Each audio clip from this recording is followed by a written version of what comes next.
Hello बच्चों, तो इस चैप्टर को हम लोग समझने से पहले मतलब ये एनसीईआरटी का सबसे पहला चैप्टर वास्तविक संख्याएं हैं, जो कि प्रश्नावली 1.1 का मैं सॉल्यूशन बताने वाला हूं। एक्चुअल बच्चों समझो, इस चैप्टर को अगर आप बनाते हो इससे पहले कुछ बेसिक कॉन्सेप्ट समझते हैं, फिर हम लोग इसके एडवांस चीजों को भी समझेंगे। बच्चों आपके लिए बोर्ड का एग्जाम हो, बिहार बोर्ड का एग्जाम हो या किसी भी एग्जाम हो, बच्चों आप अच्छे से इनको सॉल्व कर सकते हैं। मंथली एग्जाम हो या टेस्ट हो कोचिंग में, आप इजिली आप इसे सॉल्व कर सकते हैं। जिसका छूट गया आप यहाँ से भी रिवाइज कर सकते हैं। बच्चों देखिए इसमें क्या है, प्रश्नावली 1.1 में तो सबसे पहला सवाल है कि निम्नलिखित संख्याओं का एचसीएफ ज्ञात करने के लिए यूक्लिड विभाजन एल्गोरिथ्म का प्रयोग कीजिए।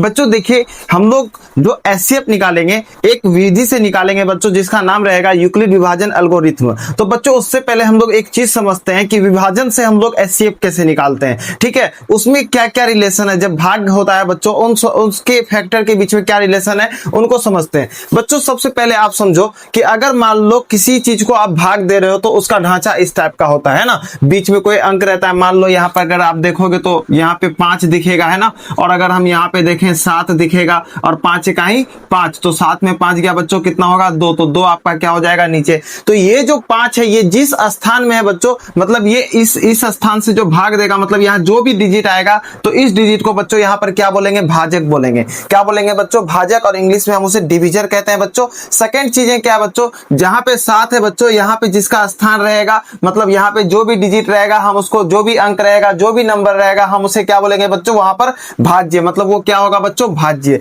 और अगर हम लोग को इंग्लिश में बोलना है बच्चों तो हम उसे क्या बोल सकते हैं, डिविडेंड। और बच्चों क्या, अगर यहाँ पे कोई संख्या रहता है या कोई नंबर रहता है तो हम उसे बोलते हैं बच्चों भागफल, और इंग्लिश में बच्चों हम उसे बोलते हैं कोसेंट, है ना। उसी प्रकार से बच्चों यहाँ जो कुछ बच जाता है, जैसे 7 में 5 गया 2, ये बच गया ना। अब ये 5 से तो बच्चों ये कटेगा नहीं, है ना, क्योंकि अब अगर कटाना है तो दशमलव लेना पड़ेगा बच्चों, तो ये बच गया है, तो इसीलिए हम इसे क्या बोलते हैं बच्चों, शेषफल। तो यहां तक आप समझ गए बच्चों। तो यहाँ पे 5 क्या हो जाएगा बच्चों, डिविजर। 5 क्या हो जाएगा बच्चों, डिविजर। डिविजर को हम लोग हिंदी में क्या बोलते हैं बच्चों, भाजक। क्या बोलेंगे बच्चों, भाजक कहेंगे। उसके बाद बच्चों ये जो 7 जिस स्थान में है बच्चों, इसे हम लोग क्या बोलेंगे इंग्लिश में, इसे इंग्लिश में बोलेंगे बच्चों डिविडेंड, और हिंदी में क्या बोलेंगे बच्चों, जल्दी बता दो, हिंदी में इसे बोलेंगे भाज्य। और यहाँ पर जो 1 है बच्चों, ये जो अंक आ रहा है यहाँ पर जो 1, मतलब यहाँ जो संख्या आएंगी बच्चों हम उसे बोलेंगे इंग्लिश में कोसेंट। क्या बोलेंगे बच्चों, कोसेंट। और कोसेंट को बच्चों हिंदी में हम क्या बोलते हैं, भागफल। क्या बोलते हैं बच्चों, भागफल। उसी टाइप से बच्चों यहाँ पर कोई संख्या जब बच जाती है भाग लगाने के बाद, तो जो बचा हुआ कुचा हुआ ये जगह बच्चों इसे बोलते हैं शेषफल, और इंग्लिश में बच्चों हम इसे क्या बोलते हैं, रिमाइंडर। क्या हो गया, ये बचा हुआ जो है इसे हम क्या बोलते हैं, रिमाइंडर। यहाँ तक कोई दिक्कत बच्चों। एक चीज और आप समझो जो कि बहुत इंपॉर्टेंट है बच्चों, क्या इन सब के बीच में ना आपस में रिलेशन है। कैसा रिलेशन, मैं आपको समझाता हूं, आप ध्यान से समझना।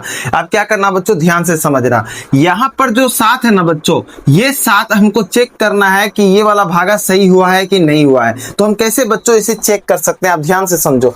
अगर हम ये भाजक को भागफल से क्या कर दें बच्चों, गुना कर दें। भागफल क्या है 1 और भाजक क्या है 5। क्या करेंगे बच्चों, भाजक से किससे गुना कर देंगे, भाजक से बच्चों, और भागफल से हम गुना कर देंगे। ठीक है, और जो शेष आया अगर हम उसमें जोड़ देते हैं बच्चों, तो हमेशा याद रखिएगा ये हमेशा क्या होगा, भाज्य के बराबर होगा। किसके बराबर होगा बच्चों, भाज्य के बराबर। तो हम यहाँ पे 7 लिख दिए, चलिए 7 हम नहीं लिखते, यहाँ पर हम लिख देते हैं बच्चों भाज्य के ये बराबर होगा। और भाज्य क्या है बच्चों, 7, तो यहाँ लिखेंगे 7, बराबर है तो बराबर। भाजक कितना है बच्चों, भाजक है 5, तो यहाँ पर लिखेंगे बच्चों 5, गुने है तो गुना। उसके बाद बच्चों भागफल कितना है बच्चों, भागफल आपका यहाँ पर 1 है, तो यहाँ पर लिखेंगे बच्चों गुना 1, प्लस है बच्चों प्लस, और 2 यहाँ पे क्यों लिखेंगे बच्चों, ये आपका शेषफल है। प्लस में क्या करते हैं बच्चों, शेषफल। तो शेषफल का मान कितना है बच्चों, 2, तो हम यहाँ पे लिखेंगे 2। बच्चों देखिए 7 तो यहाँ है ही। अब आप बोर्ड मास जब पढ़े होगे तो सबसे पहले हम लोग जोड़ या गुना में क्या करते हैं, पहले गुना करते हैं। तो इस दोनों को बच्चों गुना कर देंगे। ऐसा नहीं कि पहले जोड़ देंगे फिर गुना, नहीं बच्चों,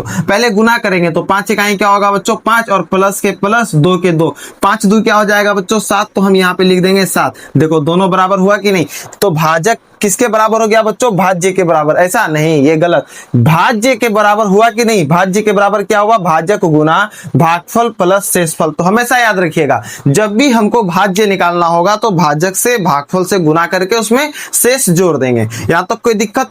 इसी चीज को बच्चों, इसी चीज को यूक्लिड विभाजन एल्गोरिथम में इस प्रकार से समझाया गया है। किस प्रकार से बच्चों, इस प्रकार से। देखो क्या, यहां पर जो आप देख रहे हो, ये जो डिजिट आप देख रहे हो भाजक, भाजक को आपको को मानना है बच्चों बी, क्या मानोगे बी। और ये जो आप भाज्य देख रहे हो बच्चों, भाज्य को मानना है ए, क्या मानोगे ए। और यहाँ कोसेंट है तो क्यू से मान दो बच्चों, स्मॉल क्यू। और रिमाइंडर है बच्चों स्मॉल आर से आप इसे मान लो। यहाँ तक कोई दिक्कत बच्चों? यहाँ तक किसी भी टाइप का दिक्कत? भाज्य को ए मानेंगे बच्चों, भाजक को बी मानेंगे बच्चों, भागफल को क्यू और शेषफल को आर। यहाँ तक क्लियर हुई? अब समझो जैसे जैसे हम यहाँ पे सारी चीजें पुट करें, अब उसी टाइप से बच्चों हम फिर से यहाँ पे पुट करेंगे। देखो क्या, तो हम भाज्य की जगह क्या पुट करेंगे? भाज्य की जगह बच्चों हम क्या माने थे? ए, तो हम यहाँ पे लिख देंगे बच्चों ए। बराबर है तो बराबर। भाजक की जगह बच्चों क्या माने हैं? बी, तो हम यहाँ पर लिख देंगे बच्चों बी। गुना है तो गुना। अब भागफल की जगह बच्चों हम क्या माने हैं बच्चों? क्यू, तो हम यहाँ पर लिख देंगे बच्चों क्यू। प्लस है तो प्लस। शेषफल की जगह बच्चों हम क्या माने हैं बच्चों? आर, तो हम यहाँ पर लिख देंगे बच्चों आर। ये समझो, यही तो है यूक्लिड विभाजन एल्गोरिथ्म। यही तो कहता है ए बराबर बी क्यू प्लस आर, ए बराबर बी क्यू प्लस आर। यही है बच्चों यूक्लिड विभाजन एल्गोरिथ्म। यही क्या है बच्चों?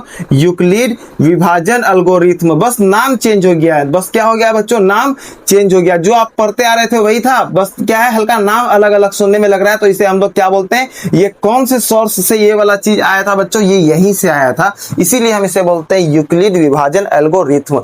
बच्चों एक चीज और, ये वाला चीज लिखने के बगल में आपको हमेशा एक चीज लिखना पड़ेगा ब्रैकेट के अंदर, जहां पे ये जो आर होगा, ये जो बच्चों आर होगा, ये हमेशा जीरो से बड़ा होगा। ये हमेशा जीरो से क्या होगा बच्चों? आर जो है हमेशा जीरो से बड़ा होगा या बराबर होगा, इसीलिए हम नीचे डैश दे रहे हैं। और हमेशा बी से क्या होगा बच्चों? छोटा होगा।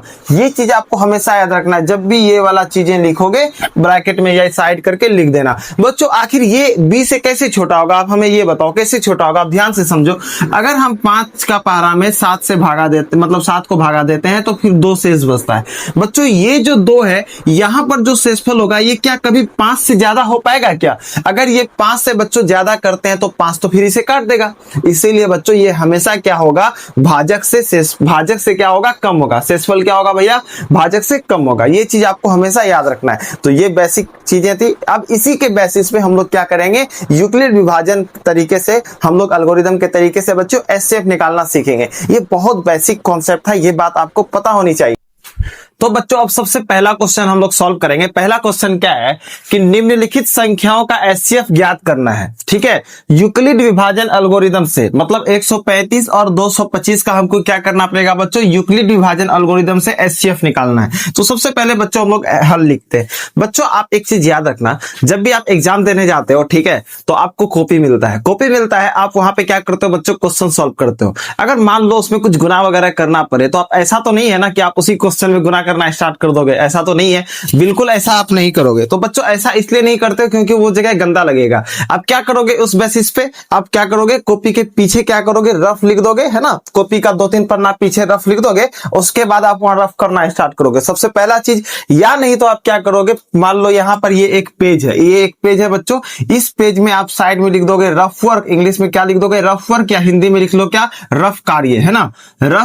रफ कार्य, रफ वर्क लिख दोगे और आप यहाँ पे रफ करोगे और इस पोर्शन में क्या करोगे बच्चे? आप अपना मैथ को सॉल्व करोगे, ये करोगे। उसी टाइप से बच्चों जब हम लोग इस क्वेश्चन को सॉल्व करेंगे तो हम यहाँ पर अभी क्या बना देंगे बच्चों? रफ वर्क बना देंगे। यहाँ पे अभी हम लोग क्या करेंगे बच्चों? रफ करेंगे। तो हम यहाँ पर लिख देते हैं बच्चों ROUGH, रफ, उसके बाद वर्क मतलब रफ कार्य, वर्क मतलब काम, है ना? तो हम लोग बच्चों यहाँ पे रफ वर्क करेंगे। ठीक इसी टाइप से आप लोग अपने कॉपी में भी कर सकते हो। ये बेसिक बातें हैं, हमें पता है, आपको भी पता है, लेकिन फिर भी बता देता हूं जिसे नहीं पता है ना? मस्त शायरी जैसा लगने लगा सुनने में। हमें भी पता है, आपको भी पता है, जिसको नहीं पता है उसको पता चल जाए। तो बच्चों देखो, अब यहाँ पर इस क्वेश्चन को सॉल्व करने से पहले कुछ चीजों का हम लोगों को यहाँ पर ध्यान रखना है। कैसी चीजें? देखो अभी हम लोग यहाँ पर एक क्वेश्चन को सॉल्व करेंगे। यह क्वेश्चन यह है, लेकिन सॉल्व करेंगे रफ वर्क में। अब उससे कुछ कुछ डाटा उठा के हम लोग यहाँ पर पुट करेंगे। आपको इस चीज का ध्यान देना है। तो सबसे पहले बच्चों आप बताओ 135 और 225 में सबसे छोटा कौन है? तो 135, इतना भी नहीं जानते हैं क्या?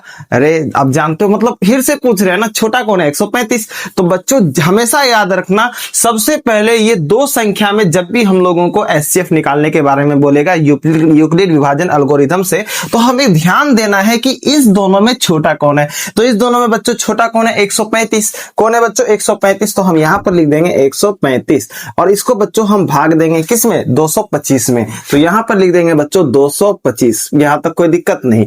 तो अब यहाँ पर दिक्कत नहीं होना चाहिए।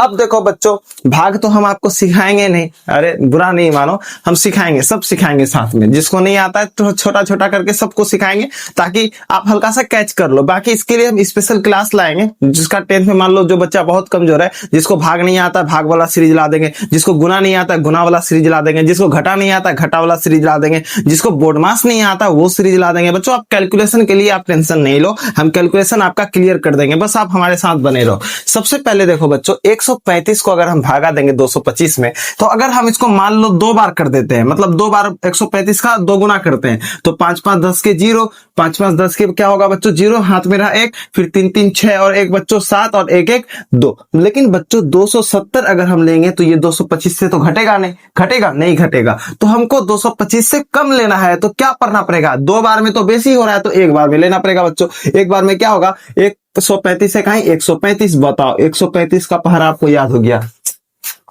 एक ही बार में ना याद हुआ, 135 से कहीं 135 माइनस कर देंगे बच्चों, तो 5 में 5 गया बच्चों कितना हो जाएगा 0। उसके बाद 12 में 3 गया बच्चों कितना हो जाएगा 9। अरे अचानक कैसे घटा दिए बच्चों, 9 और 3 कितना होता है 12, तो 12 में 3 कितना गया 9 होगा ना। देखो 9 10 10 11 12 3 आया बच्चों। ऐसे ऐसे करके आप भी सीख सकते हो। देखो जो बच्चों तेज है उनको थोड़ा सा बोरिंग लग रहा होगा क्लास क्या बता रहे हैं, लेकिन बहुत ऐसे बच्चे भी हैं जिनको ये सारी चीजें पता होना चाहिए, जो हल्का सा मिस करते हैं और उसके वजह से हिसाब गलती हो जाता है। हिसाब में क्या है ना बच्चों, एक सिंगल डिजिट भी अगर आपका कैलकुलेशन में अगर गलत हुआ ना, आपका पूरा का पूरा मैथमेटिक्स का वो जो सॉल्यूशन होगा उस क्वेश्चन का वो सब गलत हो जाएगा। तो इसलिए हम ये सब गलती नहीं करेंगे। 12 में 3 गया बच्चों 9। अब बच्चों यहां पर कितना बचेगा बच्चों 1, क्योंकि हम यहां पे उधार लिए थे, तो 1 में गया बच्चों कट्टम कुट्टी। अब बच्चा यहां पे बचा 90। अब ध्यान दो, यहां इसके बगल में कोई संख्या है नहीं, मतलब कोई अंक है नहीं, तो हम यहां पे किसी अंक को उतारेंगे नहीं। तो अब यहां दशमलव भी हमको देना नहीं है, तो अब क्या करेंगे, अब कैसे बनाएंगे बच्चों, टेंशन नहीं लो, यही तो असली खेल है। ये 90 है ना, अब 135 को उठा के लेके और भाग जी के जगह में रख दो। 135 को हम यहां पर रख दिया, फिर भाग देंगे। रुकना नहीं है, तब तक नहीं रुकना है जब तक हम लोग शेष को 0 ना कर दे। कब तक नहीं रुकना है बच्चों, जब तक हम लोग शेष को 0 ना कर दे। तो 90 कहीं 90 ले लेते हैं बच्चों, क्योंकि 2 बार में 180 हो जाएगा। 90 कहीं 90, 5 के 5 बच्चों, 5 में 0 गया 5, 13 में 9 गया बच्चों 4, है ना, यहां तक कोई दिक्कत नहीं। फिर बच्चों इधर कोई अंक नहीं है। अब हम यहाँ पे क्या बात करेंगे बच्चों, दशमलव ले नहीं सकते हैं। अब इसको क्या करेंगे बच्चों, दशमलव नहीं ले सकते हैं, शेषफल 0 भी आना चाहिए, ये भी टेंशन है। फिर 90 को उठा के बोलेंगे भाई तू एक बार और आ, एक बार और लेके आ गया, तब तक लेते आएंगे जब तक शेषफल क्या नहीं हो जाए, 0 नहीं हो जाए। तो 45 दूना 90 बच्चों, 5 5 10 के 0, हाथ में रहा 4 4 8 1 9, फिर माइनस कर देंगे, कट्टम कुट्टी बच्चों। अब यहाँ पे शेष बोलोगे, यहाँ तो 0 भी नहीं आया बच्चों, यहाँ शेष कुछ भी नहीं है, इसका मतलब वहां 0 है। जहां कुछ भी नहीं है वहां क्या है बच्चों, 0 है ना। यहाँ कुछ भी नहीं है, इसका मतलब यहाँ पे क्या होगा बच्चों, शेषफल 0। अब सिंपल देखो ना, 0 में 0 गया 0 होगा, और 9 में 9 गया बच्चों 0 होगा, तो डबल 0 बराबर कितना 0, 1 0, 5 0 बराबर कितना 0, 1 0, तो शेषफल क्या हो जाएगा बच्चों, 0 हो जाएगा। यहां तक कोई दिक्कत नहीं। अब समझो बच्चों, यहां पर ऐसा क्यों लिखे हम, यहां पर ऐसा हम इसलिए लिखे क्योंकि अब हम इसका यूज करेंगे यूक्लिड विभाजन एल्गोरिथ्म में। तो सबसे पहले हम लोग हल लिखेंगे, प्रश्न ऐसे शॉर्ट में लिख देंगे। अब लिखेंगे यूक्लिड, उसके बाद बच्चों क्या होगा विभाजन, उसके बाद क्या होगा बच्चों एल्गोरिथ्म, उसके बाद क्या होगा बच्चों एल्गोरिथ्म, उसके बाद क्या लिखेंगे बच्चों से, यूक्लिड विभाजन एल्गोरिथ्म से। क्या लिखना है बच्चों, हम लोग आपको बताए थे क्या बताए थे बच्चों, ए बराबर सर, उसके बाद बी क्यू मतलब बी गुना क्यू प्लस आर, जहां पे आर क्या होगा बच्चों, बताओ कोई बताओ हमें, आर क्या होगा, 0 से हमेशा क्या होगा, बड़ा होगा या बराबर होगा, और हमेशा बच्चों ये बी से छोटा होगा। ये बात आपको याद रखना है, ये बात आपको क्या करना है बच्चों, याद रखना है। 0 से हमेशा क्या होगा, आर बड़ा होगा, आर हमेशा 0 से बड़ा होगा, और बी से छोटा होगा। बी से छोटा क्यों होगा बच्चों, आप ही सोच के देखो, 135 से यहाँ पे कोई शेषफल बड़ा हो सकता है क्या? अगर ये बड़ा होता तो हमको इसको लेने का जरूरत ही नहीं पड़ता, फिर आर एक बार कटा देते। ये कभी भी आर से बड़ा नहीं हो सकता बच्चों, याद रखिएगा। आर से हमेशा क्या होगा, छोटा होगा। तो ये हम लोगों को बगल में इसका थोड़ा सा लिखना ही पड़ेगा जब भी हम लोग ऐसे लिखें। अब क्या करेंगे बच्चों, बच्चों अब देखेंगे हम लोग सबसे पहले a बराबर क्या लेंगे बच्चों 225, तो हम a बराबर लिख देते हैं बच्चों 225। फिर बराबर है तो बराबर b के जगह मतलब b क्या हो जाएगा बच्चों भाजक होगा। भाजक कौन है बच्चों 135, तो 135। उसके बाद बच्चों कोसेंट मतलब ये भागफल क्या है बच्चों 1, तो हम यहाँ लिखेंगे 1। प्लस है तो प्लस प्लस लिख दिए। रिमाइंडर की जगह ऐसा नहीं 0 लिख देना, नहीं बच्चों हम लोग यहाँ पे तीन तीन को किए हैं, एक 225 वाला, 135 वाला, 90 वाला, तो हम लोग इसका कितना होगा 225 का शेषफल 90। तो बच्चों हम यहाँ पर कितना लिखेंगे बच्चों 90, तो हम यहाँ लिख देंगे 90। यहाँ तक कोई दिक्कत नहीं। अब देखो बच्चों यहाँ पर फिर हम लोग लेते हैं 135, तो लिख देंगे बच्चों 135 बराबर तो बराबर। फिर क्या है बच्चों 90 है ना, फिर हम यहाँ पे लिख देंगे बच्चों 90, गुना है तो गुना। भागफल कितना है बच्चों 1, तो हम यहाँ पर लिख देंगे 1। प्लस है तो बच्चों प्लस। फिर आप हमें बताओ बच्चों शेष कितना है बच्चों, शेष है 45, तो हम यहाँ पे लिखेंगे 45 मतलब 45। फिर क्या है बच्चों एक बार आप लेंगे 90 को, तो हम यहाँ पर लिखेंगे बच्चों 90, तो 90 हम लिख दिए बच्चों। अब आप बताओ कि b कितना है बच्चों मतलब भाजक कितना है 45, तो लिखेंगे 45 बच्चों। मतलब कोसेंट मतलब भागफल कितना है बच्चों 2, तो लिखेंगे 2। उसके बाद प्लस क्या होगा बच्चों 0, तो प्लस लिखेंगे 0। मतलब शेषफल क्या हो गया 0 हो गया। तो जहां भी शेषफल 0 हो जाए तो जिससे भाग दिए थे मतलब भाजक क्या हो जाएगा बच्चों HCF कहलाएगा। यही क्या कहलाएगा बच्चों HCF कहलाएगा। तो हम लिखेंगे अतः क्या लिखेंगे बच्चों अतः HCF बराबर 45 होगा। क्या होगा बच्चों 45 होगा। बस यही हमेशा HCF यही होगा। तो उसको वो नहीं लिख देना है कि ऐसे बना दिया ऐसे, नहीं, इसको ऐसे बनाएंगे। ये रफ हुआ कि पीछे कहीं छिपा के आप लिख सकते हो इसको, ये आपको लिखना है ऐसे 45 होगा। बच्चों HCF क्या होता है हम आपको बताते हैं। HCF क्या होता है बच्चों, HCF का सबसे पहले फुल फॉर्म समझो। HCF का फुल फॉर्म होता है बच्चों हाईएस्ट कॉमन फैक्टर। S से क्या होगा बच्चों हाईएस्ट, और उसके बाद C से क्या होगा बच्चों कॉमन, उसके बाद F से क्या होगा बच्चों फैक्टर, F से क्या होगा बच्चों फैक्टर। तो ये फैक्टर क्या होता है जो मतलब विभाजित हो जाए। जैसे मान लो 8 से 2 को भाग देंगे 8 में, तो 2 चौके क्या होगा बच्चों 8, मतलब 4 बार में कट गया, पूरा का पूरा कट गया, विभाजित हो गया। इसका मतलब 2 क्या होगा 8 का फैक्टर होगा। अगर 8 का अगर हम फैक्टर निकालते हैं बच्चों 1 से कट जाएगा, 2 से कट जाएगा, 4 से कट जाएगा, 8 से कट जाएगा। कटेगा कि नहीं कटेगा, बिल्कुल कटेगा। तो ये 8 का क्या हो गया बच्चों फैक्टर। उसी टाइप से बच्चों अगर हम 16 को लेते हैं तो 16 का फैक्टर क्या हो जाएगा 1 हो जाएगा, 2 हो जाएगा, उसके बाद बच्चों 4 हो जाएगा, उसके बाद 8 हो जाएगा, उसके बाद 16 हो जाएगा। बच्चों एक बात बताओ हमको कि हाईएस्ट कॉमन फैक्टर कौन है, मतलब सबसे बड़ा कॉमन मतलब बच्चों सामान्य जो दोनों में आता हो। तो वो ऐसा फैक्टर बताओ जो दोनों में आता हो लेकिन सबसे बड़ा हो। तो अगर हम 4 को लेते हैं तो दोनों आता है लेकिन 8 तो उससे भी बड़ा है।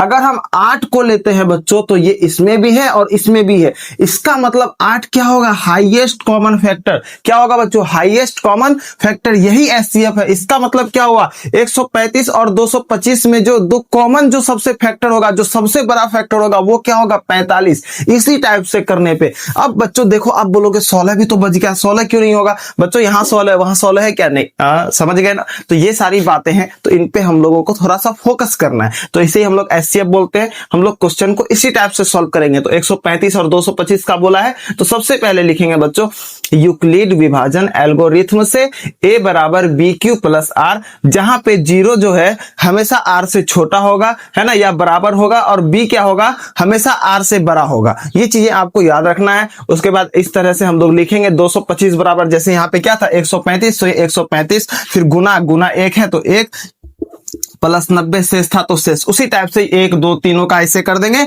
जहां पे शेषफल 0 आपको दिखे तो जिसको हम लोग भाग दे रहे थे जो भाजक होगा बच्चों यही इसका HCF हो जाएगा। तो यहां तक चीजें क्लियर हुई। अब दूसरा क्वेश्चन को हम लोग देखेंगे बच्चों, फिर उसके बाद तीसरा भी हम लोग सॉल्व करेंगे। मतलब आज हम लोग एक्सरसाइज 1.1 सॉल्व कर देंगे। इस लेक्चर में आपको दूसरा टेंशन नहीं रहेगा, बस एक्सरसाइज 1.2 के लिए फिर दूसरा वीडियो देखिएगा। अब बच्चों अब सेकंड नंबर का प्रश्न देखो, वैसा ही प्रश्न है। प्रश्न में क्या है, अब 196 और 38,220 का क्या निकालना है बच्चों, हमें HCF ज्ञात करना है यूक्लिड मेथड से, यूक्लिड डिवीजन एल्गोरिथम से। तो देखो हम इसे किस तरह से बनाएंगे। 196 है बच्चों और क्या है उसके साथ 38,220 है ना बच्चों, 38,220 है। देखो ध्यान से, इस दोनों में छोटा कौन है, इस दोनों संख्याओं में छोटा 196 है। मतलब हम 196 से भाग लगाएंगे बच्चों, किससे भाग लगाएंगे? हम 196 से बच्चों हम भाग लगाएंगे। ठीक है, जब हम 196 से बच्चों भाग लगाएंगे तो किसमें भाग देंगे बच्चों? 38,220 में। तो सबसे पहले बच्चों अगर हम इसे एक बार में कटाते हैं तो 196 होगा। अगर इसी का अगर दूसरा बार में लेते हैं लगभग 200 समथिंग पूरेगा। ठीक है, मतलब 400 समथिंग पूरेगा। तो ये 400 के करीब भी नहीं है, तो इसीलिए बच्चों हम एक बार में इसको लगाते हैं तो 196 हो जाएगा। फिर माइनस करते हैं बच्चों, तो 12 में 6 गया 6, यहाँ कितना बचेगा बच्चों? इधर बचेगा 7, 17 में 9 गया 8, इधर फिर कितना बचेगा बच्चों? 2, 2 में 1 गया बच्चों 1। फिर बच्चों एक बात ध्यान में रखो, हम ऐसा नहीं करेंगे कि फिर उठा के 196 को यहाँ कर देंगे, नहीं बच्चों। क्यों? इसके पीछे का रीजन समझो। अभी यहाँ पर 2 अंक बची हुई है ना, जिसके वजह से हम लोग यहाँ पर इसको अभी नहीं उठा सकते। अभी जब तक पूरा खत्म नहीं होगा, कभी कभी क्या होता है एक ही वे पूरा सॉल्व हो जाएगा तो वही संख्या हो जाएगा। कभी कभी क्या होता है आप उठा के फिर बैठाते जाओगे, तो हमेशा वैसा नहीं होगा कि बार बार उठा देंगे। अभी यहाँ बाकी है, दशमलव भी नहीं लेना पड़ेगा, अभी कटेगा, ये लंबा जाएगा। फिर बच्चों जब हम 2 उतारते हैं, अब इसको मैक्सिमम हम 9 बार लेते हैं बच्चों। कितना बार? 9 बार, उससे ज्यादा में ये नहीं आएगा। 10 बार तो ले नहीं सकते। 9 छक्के 54 के 4, हाथ में रहा 5, 9 9 81 और 5 बच्चों 86 के 6, हाथ में रहा कितना बच्चों? 8। उसके बाद 9 1 9, 9 और 8 कितना होगा बच्चों? 17। फिर इसको घटाएंगे बच्चों, 12 में 4 गया 8। उसके बाद बच्चों इधर कितना हो जाएगा? 6, 6 में 6 गया बच्चों कितना हो जाएगा? सॉरी, इधर पैसा लिए थे ना बच्चों, तो 5, 15 में 1 6 गया बच्चों 9। इधर कितना बच जाएगा? 7 में 7 गया बच्चों, कट्टम कुट्टी है ना। फिर 0 को बच्चों हम यहाँ पे उतार देंगे। बताओ 980 है। फिर ऐसा नहीं है कि इसको उठा के यहाँ कर देंगे, नहीं, ये बेसी हो जाएगा। अब क्या करेंगे बच्चों? 196 का अगर हम 5 बार में अगर पहाड़ा लगाते हैं तो 980 होता है। 5 छक्के 30 के 0, हाथ में कितना रहा बच्चों? 3, 5 9 45 और 3 कितना होगा बच्चों? 48, 5 इकाई 5 और 4 कितना होगा बच्चों? 9। तो ये आपका पूरा का पूरा कंप्लीटली क्या हो जाएगा? कट जाएगा। तो बचेगा शेष क्या बच्चों? 0 0 इसका शेष बच जाएगा। इसीलिए बच्चों अब इसका जो एचसीएफ होगा वो क्या होगा? 196। तो देख लिए ना बच्चों, कभी कभी क्या होगा वो पूरा इसी में आ जाएगा 0 आपका शेषफल में, दोबारा लेने का जरूरत नहीं पड़ेगा। तो इसीलिए क्या हम लिखेंगे अब? यूक्लिड विभाजन एल्गोरिथ्म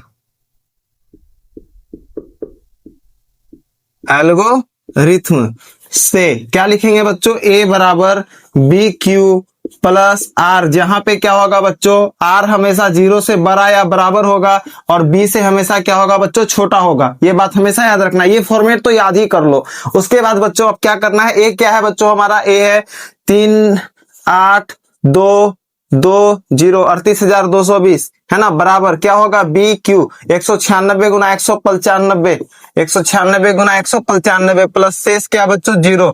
यहीं आ गया आपका शेषफल 0। इसका मतलब 196 क्या होगा बच्चों? एचसीएफ। तो लिखेंगे अतः एचसीएफ बराबर 196 आंसर। यही क्या हो जाएगा बच्चों? आपका आंसर। अब बच्चों इसका तीसरा प्रश्न है कि 867 और 255 का एचसीएफ ज्ञात करने बोल रहा है। किसके मेथड से? यूक्लिड विभाजन एल्गोरिथ्म से। 867 और बच्चों क्या? 255। ठीक है बच्चों, सबसे पहले बताओ दोनों में छोटा कौन है? तो 255। तो यहाँ पे लिखेंगे 255 किससे देना है बच्चों? किसमें देना है? 867 में। सबसे पहले आप इसको 3 बार में दो बच्चों। 3 5 15 के 5, हाथ में रहा क्या? 1, 3 5 15 1 16 के 6, हाथ में रहा क्या बच्चों? 1, 3 दूना 6, 6 और 1 क्या होगा बच्चों? 7। यहाँ तक कोई दिक्कत? यहाँ तक कोई दिक्कत आपको नहीं होना चाहिए। 7 में 5 गया बच्चों 2, 6 में 6 गया 0, 8 में 7 गया कितना होगा बच्चों? 1। फिर उसके बाद हम इसको किससे दे सकते हैं जरा सोचो। अब पिछले बार क्या हुआ था? यहाँ पे संख्या था, अंक था, है ना। यहाँ पे कोई अंक नहीं है तो दशमलव में जा सकता है, लेकिन हमको दशमलव में लेकर नहीं जाना है। तो हम वापस से अब इसको उठा के बोलेंगे यहाँ जा भाई तू। अब फिर इसको यहाँ से कंटिन्यू करेंगे। 102 गुना 2 करो बच्चों, तो 2 2 4, 0 के 0, 1 1 कितना हो जाएगा बच्चों? 1 1 हो जाएगा आपका 2। ठीक, तो 5 में 4 गया 1, 5 के 5, 5 में 4 गया 1, 5 के 5, ये कट्टम कुट्टी। अब ये फिर आगे कुछ नहीं है तो फिर इस संख्या को उठा के बच्चों हम यहाँ पे कर देंगे 102। 51 दूना 102 होता है ना। 2 1 2, 0 के 0, 2 1 2, 2 पंचे 10, 2 में 2 गया बच्चों, कट्टम कुट्टी 0, कट्टम कुट्टी। इसका मतलब इसका शेषफल कितना हो गया? 0। तो ये चीजें आपको याद होना चाहिए। अब हम क्या करेंगे बच्चों? यहाँ पे लिखेंगे यूक्लिड विभाजन एल्गोरिथ्म एल्गोरिथ्म से क्या होगा बच्चों, ए बराबर डी क्यू प्लस आर, जहां पे जीरो क्या होगा बच्चों, आर से छोटा होगा या बराबर होगा, और आर क्या होगा, बी से बच्चों छोटा होगा। ये चीज आपको याद रखना है। तो ए बराबर क्या होगा बच्चों, 867 बराबर हम क्या लिखेंगे, 867 बराबर हम लिखेंगे 255 गुना 3, है ना। फिर उसके बाद प्लस क्या लिखेंगे बच्चों, 102। फिर दूसरा वाला बच्चों क्या लिखेंगे, 255। उसके बाद बराबर क्या होगा, 102 गुना 2 प्लस क्या हो जाएगा बच्चों, 51 51। फिर बच्चों कितना बराबर लिखेंगे, 102 बराबर क्या हो जाएगा, 51 गुना 2 प्लस 0, है ना। इससे आ गया 0, इसका मतलब 51 क्या होगा बच्चों, एचसीएफ। अतः क्या लिखेंगे बच्चों, अतः एचसीएफ बराबर 51 आंसर। बस हो गया, एज इट इज। यहां तक कोई दिक्कत बच्चों? तो बच्चों अब आते हैं हम लोग दूसरा नंबर के सॉल्यूशन पे। दूसरा प्रश्न कह रहा है कि दर्शाइए कि कोई भी धनात्मक विषम पूर्णांक। देखिए विषम हम उसे कहते हैं जो 2 से विभाजित नहीं होता है। मतलब आप इस तरह से समझो, अगर यहाँ पे 32 लिखा हुआ है और 33 लिखा हुआ है और आपसे पूछ ले कि इस दोनों में सम और विषम संख्या कौन है, तो जो 2 से बच्चों कट जाएगा हम उसे बोलेंगे क्या, सम संख्या, और जो 2 से नहीं कटेगा बच्चों हम उसे क्या बोलेंगे, विषम संख्या। लेकिन सर आप पहचानोगे कैसे कि कौन सम संख्या होगा, कौन विषम संख्या होगा, जो 2 से कट जाएगा और कौन नहीं कटेगा? तो इसका ट्रिक है, आपको किस तरह से याद करना है, जो 2 से जो वही कट पाएगा जिसके अंत में ऐसी संख्या जिसके अंत में 0 हो, 2 हो, 4 हो, 6 हो और 8 हो। ऐसी संख्या जिसके अंत में 0, 2, 4, 6 और 8 रहे बच्चों, हमेशा याद रखिएगा ऐसी संख्या 2 से पूर्णतः विभाजित हो जाती है। पूर्णतः मतलब कुछ भी शेषफल नहीं बचेगा, पूर्णतः विभाजित हो जाती है। और एक चीज और आपको याद रखना है, कंप्लीटली डिविजिबल होंगी। सेकंड चीज क्या है, सेम इसका आप उल्टा कर दो, जिस संख्या के अंत में 0, 2, 4, 6 और 8 बच्चों नहीं रहे, ये संख्या नहीं होनी चाहिए। तो ऐसी संख्या बच्चों 2 से विभाजित नहीं होती और ऐसी संख्या को हम लोग विषम संख्या कहते हैं। पहला चीज बच्चों। दूसरा चीज आपको क्या याद रखना है, ये जो 32 और 33 है, इसके अंतिम में बच्चों 2 है, और 2 जिसके अंतिम में होगा बच्चों वो कौन सी संख्या होगी, सम संख्या, और ये 2 से पूर्णतः विभाजित होती है, इस वजह से सम संख्या। और 33 के अंत में बच्चों 0, 2, 4, 6 और 8 नहीं है, इस वजह से ये सम संख्या नहीं है, और ये 2 से जो है बच्चों विभाजित भी नहीं होंगी। इस कंडीशन में हम उसे विषम कहेंगे। बच्चों विषम संख्या यहां तक आप समझ चुके हो। अब प्रश्न को फिर से पढ़ो कि कोई भी धनात्मक विषम पूर्णांक 6q + 1 या 6q + 3 या 6q + 5 के रूप का होता है, जहां q कोई पूर्णांक है। मतलब आपको पूछ क्या रहा है कि कोई भी धनात्मक विषम पूर्णांक जो होगा, अगर हम उसको व्यक्त करेंगे, एक रूप में लिखेंगे, तो वो इस ऐसे रूप में लिखा होगा। ठीक है, जहां पे q कोई पूर्णांक होगा, हमें इसे ही प्रूफ करना है, इसे ही हम लोगों को दर्शाना है। तो हम कैसे करते हैं जरा देखिए। तो बच्चों सबसे पहले अगर हम किसी क्वेश्चन को सॉल्व करते हैं तो यहाँ पे हम लोग लिखेंगे हल। अगर जिसको इंग्लिश में लिखने का मन है तो सॉल्यूशन आप लिख सकते हो, है ना। तो सबसे पहले हल लिखेंगे, और यहाँ पे आप ध्यान से अगर देखोगे तो आपको समझ में आएगा कि a को हमको धनात्मक पूर्णांक मानना पड़ेगा। लिखना है माना कि, क्या लिखोगे बाबू, माना कि a कोई धनात्मक पूर्णांक है, धनात्मक पूर्णांक है। यहां तक कोई दिक्कत? आपको मान लेना है कि a कोई धनात्मक पूर्णांक है। मैथ में मानने से कोई दिक्कत नहीं है, उसे एज्यूम करने से कोई दिक्कत नहीं है, बस सही आना चाहिए या लास्ट तक में वो चीजें शामिल हो जानी चाहिए, प्रूफ हो जानी चाहिए। माना कि a कोई धनात्मक पूर्णांक है। मान लो कि जब ये धनात्मक पूर्णांक है बच्चों, a हम लिए हैं, और ये कुछ ऐसा नहीं दिख रहा है जैसे bq + r, ऐसा आपको दिख नहीं रहा है bq + r। इस फॉर्मेट में लगभग a भी ले लिया और ये भी ले लिया। इसका मतलब कौन सा फॉर्मूला लगाना है बच्चों, वही वाला फॉर्मूला, यूक्लिड विभाजन एल्गोरिथ्म। कौन सा बच्चों, यूक्लिड विभाजन एल्गोरिथ्म, यूक्लिड विभाजन एल्गोरिथ्म।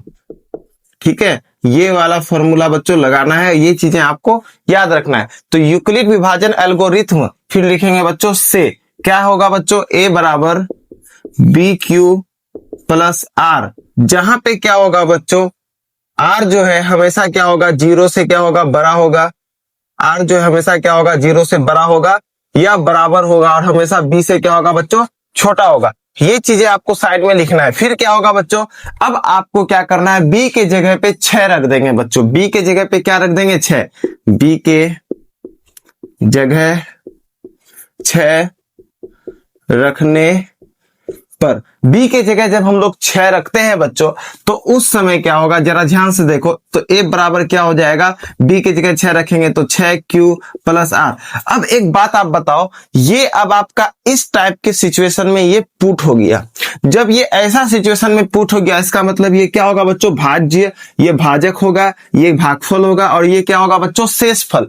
तो बच्चों एक बात बताओ, क्या कभी भाजक से ज्यादा हो सकता है क्या शेषफल? बच्चों ये कभी पॉसिबल नहीं है। मान लो अगर हम 6 को भागा देते हैं 7 में, तो 6 का ही 6 और 7 में 6 गया 1, तो ये जो शेषफल आया, क्या ये कभी भी 6 से ज्यादा हो सकता है? अगर यहाँ पे कुछ भी हम अंक रख ले बच्चों, ये कभी भी पॉसिबल नहीं है। अगर ये शेषफल अगर 6 से ज्यादा आता है, इसका मतलब ये फिर इसको काट सकता है, तो ये कभी भी उससे ज्यादा नहीं हो सकता, तो हमेशा इससे कम रहेगा। तो कितना हो सकता है, 5 हो सकता है, 4 हो सकता है, 3 हो सकता है, 2 हो सकता है, 1 हो सकता है और 0 हो सकता है। हम यहाँ दशमलव का बात नहीं कर रहे हैं बच्चों। 5 4 3 2 1 0, उससे छोटा सब हो सकता है। तो हम यहाँ पे लिखेंगे, तो r बराबर क्या हो सकता है बच्चों, 0 हो सकता है, 1 हो सकता है, 2 हो सकता है, 3 हो सकता है, 4 हो सकता है, 5 हो सकता है। ठीक, अब जितना है सबका r का वैल्यू अब हम क्या करेंगे बच्चों, पुट करेंगे। r का मान रखने पे, r का मान रखने पे अब लिखेंगे बच्चों, r का मान रखने पर क्या होगा बच्चों, जरा ध्यान से देखो। तो ए आर का मान अगर हम मान लो 0 रखते हैं बच्चों, क्या रखते हैं, 0, तो ए बराबर क्या होगा, यहाँ पे ए बराबर आपका क्या है, 6q प्लस आर। तो लिखेंगे 6q का q, और r का मान अगर हम बच्चों 0 रखते हैं, तो ये क्या हो जाएगा बच्चों, 0।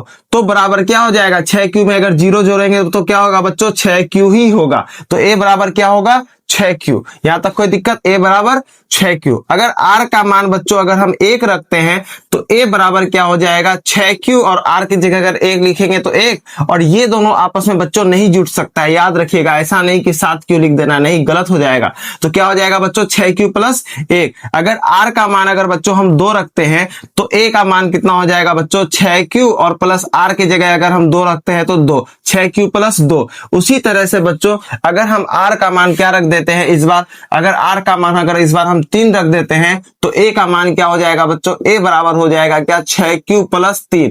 अगर r का मान बच्चों अगर हम 4 रख देते हैं, तो a का मान कितना हो जाएगा, 6q प्लस 4। अगर r का मान अगर हम 5 रख देते हैं, तो a का मान कितना हो जाएगा बच्चों, 6q प्लस 5। तो बच्चों ये करने का आखिर क्या मतलब था, इसको करने का आखिर मोटो क्या था, हम इसे समझेंगे। देखो इसके पीछे का सबसे जो बड़ा मोटो था वो ये है कि हम इसे तो पहली बात दर्शा दिए, एक तरह से एक फॉर्मेट में लिख दिए, ताकि ये कहीं से आया हुआ लग रहा है। अब क्या करेंगे बच्चों, सबसे पहला चीज जो हम इसमें करेंगे, हम रफ जगह में चेक करेंगे कि इसमें से 1 2 3 4 5, ये जो पांचों समीकरण है जो आपको दिख रहा है, ए का मान 5 को जो ए का मान है, यहाँ पे 6q plus 1, 6q, 6q plus 2, 6q plus 3, 6q plus 4, 6q plus 5, इसमें से किसका मान में अगर हम पुट करें वैल्यू, तो वो विषम संख्या होगी। हमें तो वही तो दिखाना है ना। तो हम सबसे पहले अगर लेंगे बच्चों 6q, तो 6 गुना 1 बराबर क्या होता है बच्चों, 6। देखो आप नहीं समझ पा रहे, आप इस तरह से देखो, 6q है,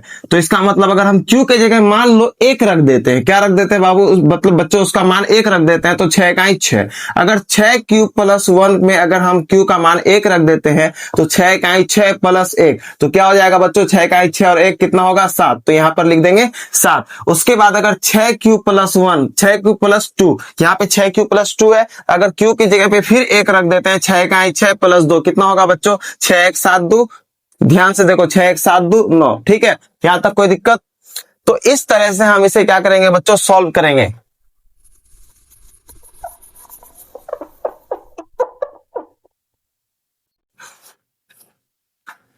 अब उसी तरह से बच्चों अगर हम 6q प्लस 2 का अगर मान हम पुट करते हैं, तो 6 इकाई 6 प्लस 2 क्या होगा बच्चों, 6 इकाई 6 और प्लस 2, 6 2 8। उसी तरह से अगर हम 6q प्लस 3 में अगर पुट करेंगे, 6 इकाई 6 उसके बाद प्लस 3 कितना होगा बच्चों, 6 इकाई 6 और 3 कितना होता है, 9। तो यहाँ पे क्या हो जाएगा बच्चों, 9।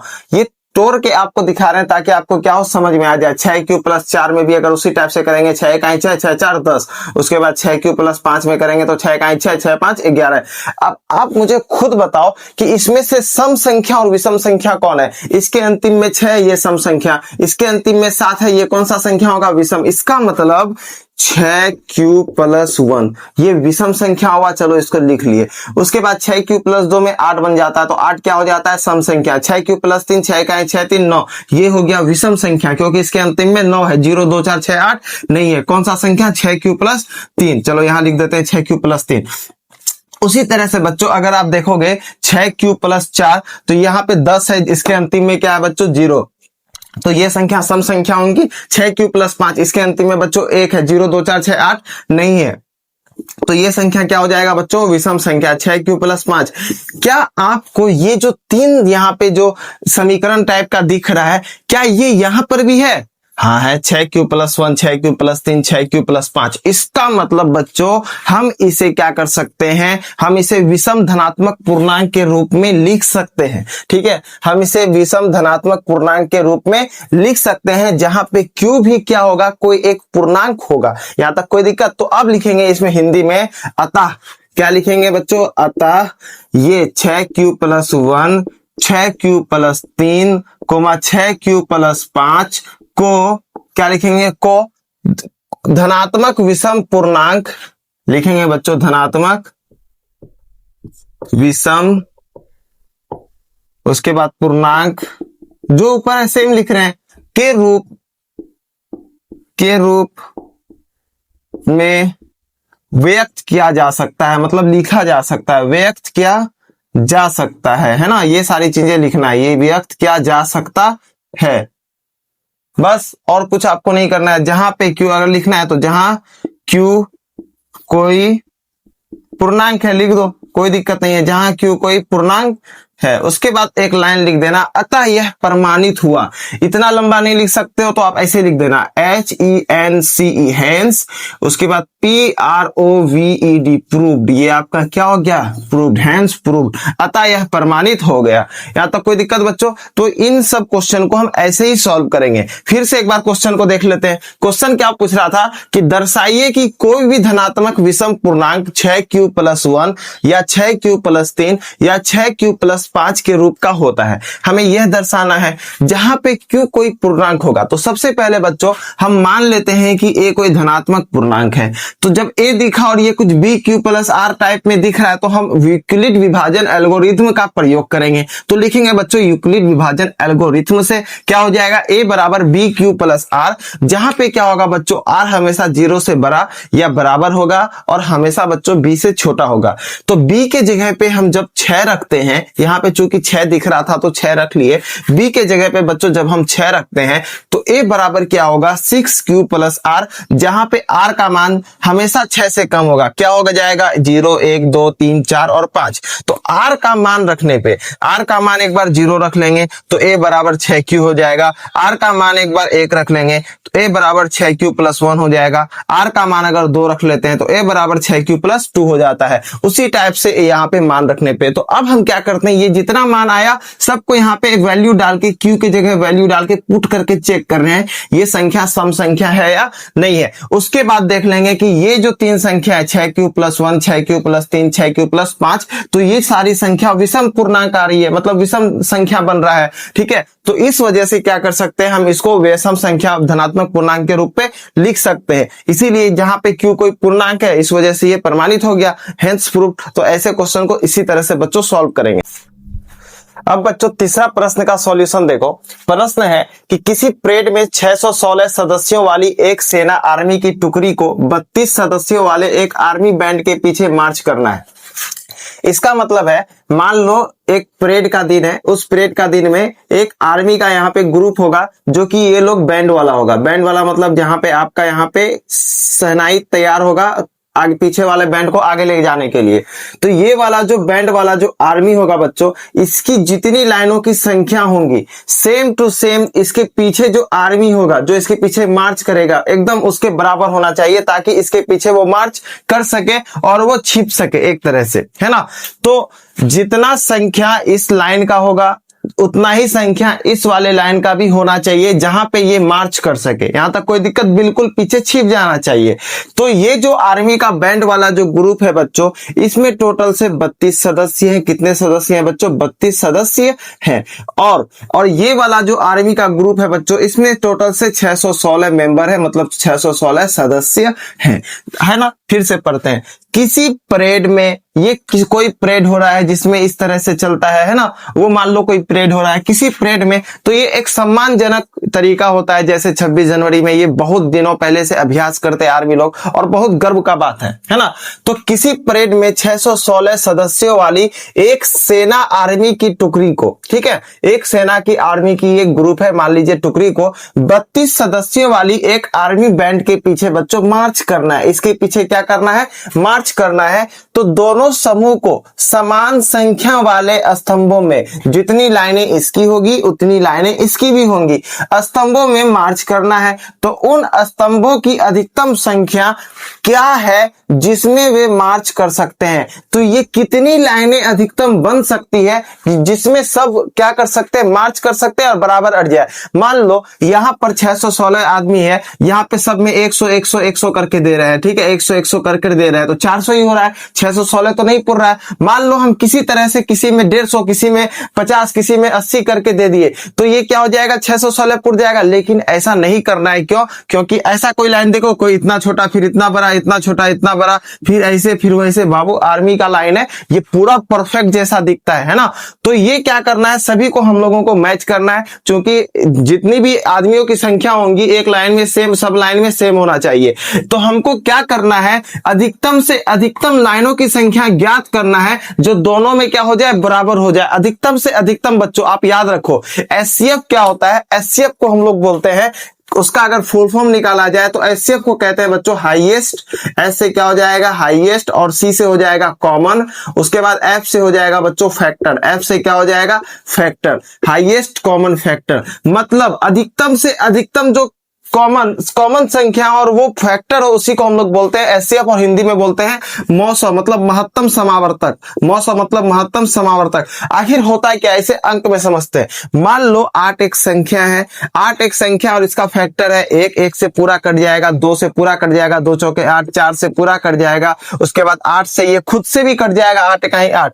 मान लो अब 16 हम लेते हैं यहाँ पर, इसका एक संख्या 1 से कट जाएगा, 2 से कट जाएगा, 4 से कट जाएगा, फिर किससे? 8 से कट जाएगा, फिर किससे? 16 से कट जाएगा, और किसी से तो नहीं कटेगा। तो अब आप हमें बताओ कि अधिकतम मतलब हाईएस्ट, बड़ा से बड़ा संख्या इसमें कौन है जो दोनों का फैक्टर हो, जो दोनों का समान फैक्टर हो, जो दोनों को काट देता हो, है ना। तो अब हम लोग चेक करेंगे, ध्यान से देखो।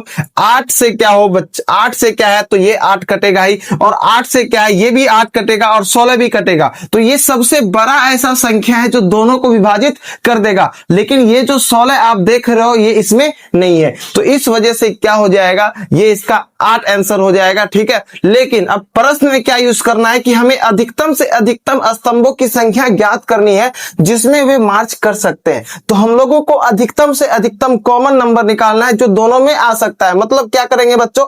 एचसीएफ निकालेंगे। क्या निकालेंगे? एचसीएफ। और चूंकि ये एक्सरसाइज 1.1 है तो कौन से विधि से निकालेंगे? यूक्लिड विभाजन एल्गोरिथ्म से निकालेंगे।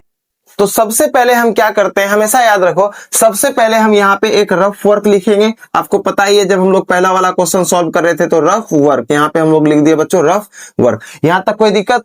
अब हम लोग क्या करते हैं, यहाँ पे एक चीज अप्लाई करेंगे। रफ का स्पेलिंग गलत है, GH होता है। यहाँ पे हम क्या करेंगे, सबसे पहले हम लोग लिखेंगे यूक्लिड विभाजन एल्गोरिथ्म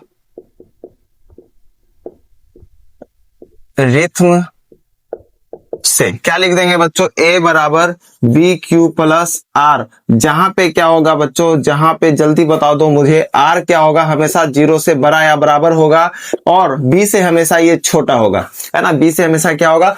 छोटा होगा। तो अब हम लोग क्या करते हैं, इस जगह पे सबसे पहले हमारे पास 2 डेटा दिया हुआ है, 616 और उसके बाद बच्चों 32। अब आप हमें बताओ दोनों में सबसे छोटा कौन है? तो 32, तो 32 से भागा देंगे किसको? 616 में। तो 32 से कहीं बच्चों 32 11 में 2 गया 9, इधर बचा 5, 5 में 3 गया, कितना हो जाएगा 2, फिर 6 को उतार देंगे 296, फिर 32 नमा बच्चों, 9 दूना 18 के 8, हाथ में रहा 1, 9 तिया 27 और 1 क्या हो जाएगा 28। 16 में 8 गया 8, इधर कितना बचा बच्चों 8, 8 में 8 गया, कट्टम कुट्टी है ना। उसके बाद फिर 32 को उठा के, क्योंकि यहाँ पर कोई संख्या बचा नहीं है, 32 को बोलेंगे उठ के थोड़ा यहाँ पर आ जाओ, फिर 32 कर दिए, 8 चौके 32, तो ये कंप्लीटली क्या हो गया कट गया, तो शेषफल क्या हो गया 0। यही तो हमें चाहिए था, 2 बार में आया, तो 8 क्या हो जाएगा HCF। इसका मतलब अधिकतम से अधिकतम संख्या वो कितनी हो सकती है बच्चों 8 हो सकती है ना। कैसे चेक भी कर लेते हैं, मान लो 616 आदमी है, 8 से भाग देते हैं बच्चों, 8 8 64, 8 7 56, और 61 में बच्चों अगर 56 जाएगा है ना, तो 11 में 6 गया 5 बच्चों, उसके बाद इधर कितना बचेगा 5 में 5 गया, कट्टम कुट्टी, मतलब 5 फिर इसमें आ जाएगा 8 7 56। एक लाइन में बच्चों 77 आदमी करके बराबर बराबर अट रहा है। अब चेक करते हैं इसका होता है कि नहीं 32 वाले का, तो 32 बटे 8, 8 चौके 32 हो गया, 4 आदमी करके आराम से ये लोग अट रहा है ना, तो यहां तक दिक्कत नहीं है। तो इसका मतलब ये हुआ कि ये लोग बराबर बराबर अट रहा है, तो ये आंसर हमारा सही आया है कि नहीं। तो 8 क्या हो जाएगा HCF। तो अब हम लोग यहां पर लिखेंगे ए का मान कितना हो जाएगा, ए का मान सबसे पहले 616, तो लिखेंगे 616 बराबर बी कौन हो जाएगा 32 इंटू क्यू कौन हो जाएगा 19, तो लिखेंगे 19 प्लस, तो प्लस आर क्या हो जाएगा बच्चों 8, फिर एक इसको मानेंगे 32 को, तो लिखेंगे 32 बराबर क्या हो जाएगा 8, तो लिखेंगे 8 गुना क्या हो जाएगा बच्चों 4, तो 4 प्लस 0। यहां तक कोई दिक्कत नहीं। अब क्या करते हैं यहाँ पे चीजों को आगे आगे अब ध्यान से देखो, सबसे पहले कि यहां पर ये शेषफल 0 हो गया, तो लिखेंगे अतः HCF बराबर 0, HCF बराबर 8 है, तो अधिकतम क्या लिखेंगे, अधिकतम स्तंभों की संख्या, अधिकतम स्तंभों की संख्या 8 हो सकती है। बस यही हो गया आपका आंसर। तो ऐसे इस टाइप के क्वेश्चन को हम लोगों को बनाना है और ऐसे ही सॉल्व करना है। तो बच्चों अब हम लोग प्रश्न संख्या 4 का सॉल्यूशन देखेंगे। देखो सॉल्यूशन क्या होगा कि प्रश्न पूछ रहा है कि यूक्लिड विभाजन प्रेमिका का मतलब प्रमेयिका का प्रयोग करके हम लोगों को बताना है। अब समझो बच्चों, अभी तक आप सुन रहे थे कि एल्गोरिथ्म, यूक्लिड विभाजन एल्गोरिथ्म, अब आप सोच रहे हो कि ये प्रमेयिका क्या होता है। बच्चों देखो, कुछ चीजें जो है वो स्टेटमेंट होता है और कुछ चीजें जो है वो स्टेटमेंट के तौर पर फॉलो होता है। जैसे मान लो आपका हेडमास्टर स्कूल में और बोले कि ये चीजें आज से फॉलो होंगी, आप लोग क्या करोगे, उसी के बाद को सुन के आप लोग चीजों को अप्लाई करोगे कि ये चीजें हम लोगों को ऐसे करना है, स्टेप बाय स्टेप ऐसे करना है। तो मान लो उसी तरह से जो ये प्रमेयिका है, मतलब ये एक तरह का स्टेटमेंट मतलब कथन है, और जो एल्गोरिथम है मतलब उसका चरण बाय चरण मतलब स्टेप बाय स्टेप हम लोग यूज करके जो उसको लिखेंगे, बनाएंगे, किसी चीज को जो सॉल्व करेंगे बच्चों, उसी को हम लोग एल्गोरिथम कहेंगे और ये प्रेमिका मतलब कथन हो जाएगा। तो यहां तक चीजें आपकी क्लियर हुई, मतलब दोनों मिला जुलाकर सेम है। तो यूक्लिड विभाजन प्रेमिका का प्रयोग करके दर्शाना है, मतलब प्रूफ करना है कि किसी धनात्मक पूर्णांक का जो वर्ग होगा बच्चों, मतलब उसका जो स्क्वायर होगा, स्क्वायर मतलब जैसे मतलब 2 का स्क्वायर मतलब 2, उसका पावर 2, 3 का पावर 2, 4 का पावर 2, इस तरह से समझ लो। अगर हम बोले 2 का स्क्वायर करो तो 2 का पावर 2, बोल दें x का स्क्वायर करो तो x का पावर 2, a का स्क्वायर करो तो a का पावर 2, अगर बोल दें y का स्क्वायर करो तो y का पावर 2, 9 का स्क्वायर करो तो 9 का पावर 2, तो ये क्या हो जाता है बच्चों, ये हो जाता है वर्ग। तो इन चीजों को समझना है, इसलिए यहां पर इसका यूज होगा, इस वजह से इसको समझना है। अब यहां तक आपकी चीजें क्लियर हुई। अब यहां देखो, किसी पूर्णांक m के लिए जब हम उसका वर्ग करेंगे तो इसको हम इस रूप में लिख सकते हैं, 3m या 3m+1 के रूप में लिख सकते हैं। तो बच्चों यहां तक क्लियर हुआ प्रश्न। फिर से पढ़ लेते हैं प्रश्न को कि यूक्लिड विभाजन प्रमेयिका का प्रयोग करके दर्शाना है, मतलब प्रूफ करना है कि किसी धनात्मक पूर्णांक का जो वर्ग होगा जब हम उसका स्क्वायर करेंगे तो किसी पूर्णांक m के लिए मान लो तो क्या फॉर्म पे लिख सकते हैं, 3m या 3m+1 के फॉर्म पे लिख सकते हैं। बस इसी को दिखाना है। तो सबसे पहले हम क्या करेंगे, मान लेते हैं बच्चों, क्या करेंगे बच्चों, मान लेंगे कि a और b कोई धनात्मक पूर्णांक है। a एवं b क्या करेंगे बच्चों, मान लेंगे कि कोई धनात्मक पूर्णांक है, लिखेंगे माना कि a, b कोई धनात्मक पूर्णांक है।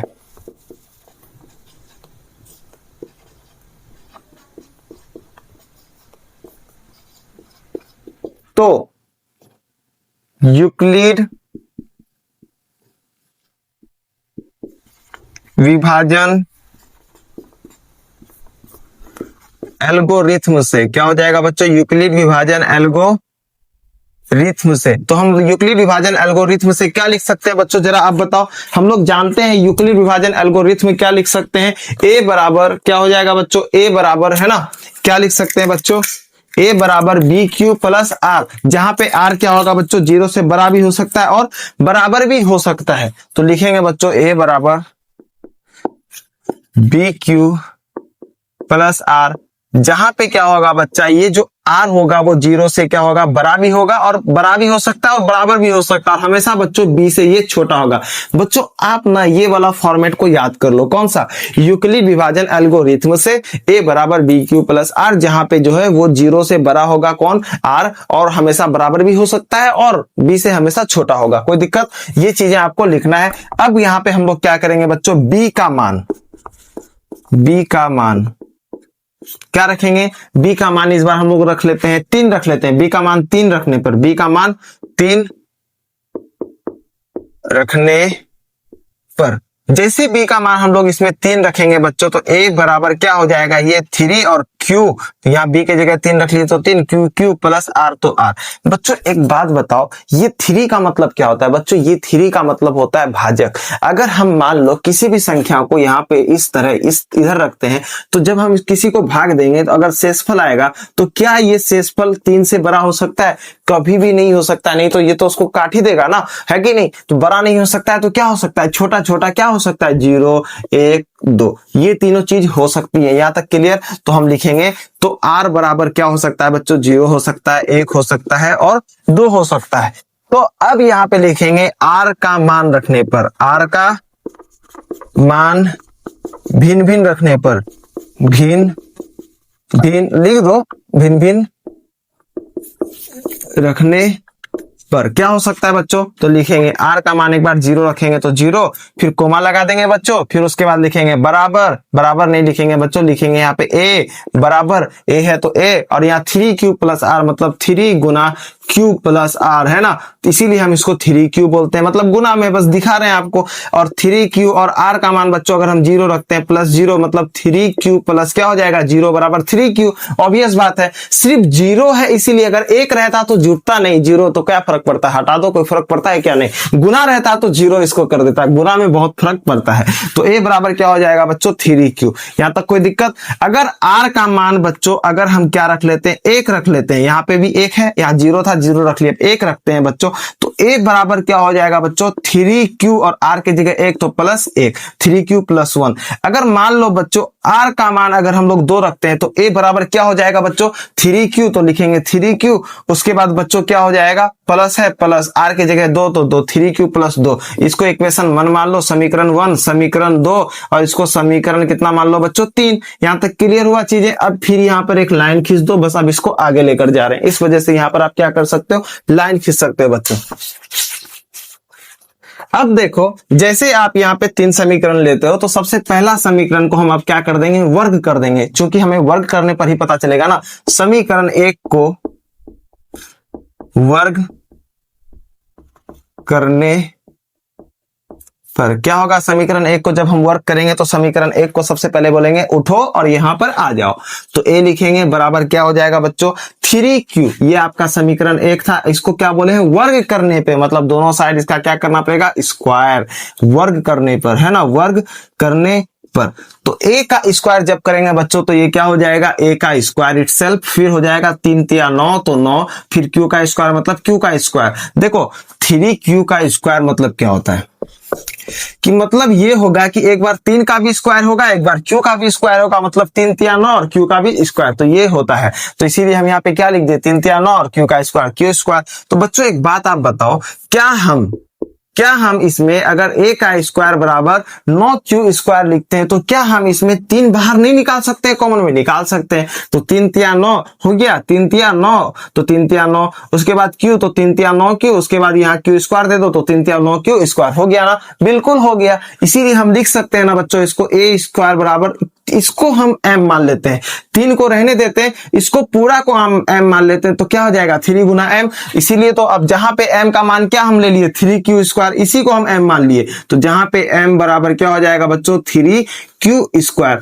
हमारा पहला वाला इक्वेशन सॉल्व हुआ कि नहीं, पहला वाला सॉल्व हुआ कि नहीं। किसी पूर्णांक के लिए मानेंगे तो 3m या 3m+1 के रूप का होता है, देखो 3m आ गया, पहला वाला सॉल्व हो गया। अब दूसरा वाला को हमको सॉल्व करना है, तो लिखेंगे इक्वेशन 2 को वर्ग करने पर, 2 को वर्ग करने पर, जैसे इक्वेशन 2 को हम वर्ग करेंगे बच्चों, हमेशा याद रखिए, है ना।